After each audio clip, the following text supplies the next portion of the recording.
Iako je nedavno položila vožnju, pevačica Milica Todorović stigla je pešice u studio svojih saradnika. Ovde živi neko čudovište, ne znam, malo pre me upašio.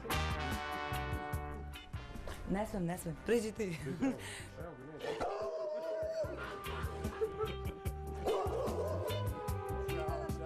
Zajedno sa ekskluzivom došla je da čuje finalnu verziju nove pesme Tri čaše. Mi se pesma dopala, ja sam dolazila sa Sašom Kovačevićem koji je takođe sarađivao sa Duletom Bačićem, on mu je radio tekst za pesmu Slučajno i ja sam tog dana poslušala nekoliko demo snimaka gde sam se uhvatila za pesmu Tri čaše. Pitali smo je šta joj je sada Saša Kovačević, inače rođeni brat njenog doskorašnjeg dečka Radeta. Prijatelj, brat, svašta nešto. Kada smo zakoračili u studio, primetili smo i njenu sliku na zidu sa ostalim zvezdama. Ovde sam malo čudnijem izdanju sa nazivom moje nove pesme Tri čaše.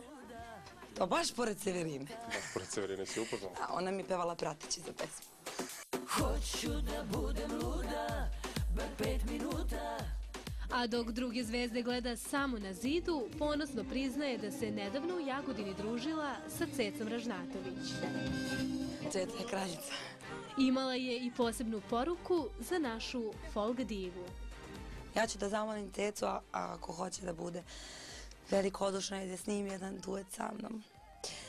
Ja Cecu mnogo volim. Ni ove noći neću da plačem zbog sitnica. Nema tih para da osmeh sakrijem sa lica. Nakon priče o drugim zvezdama, došao je red da čujemo i novu pesmu.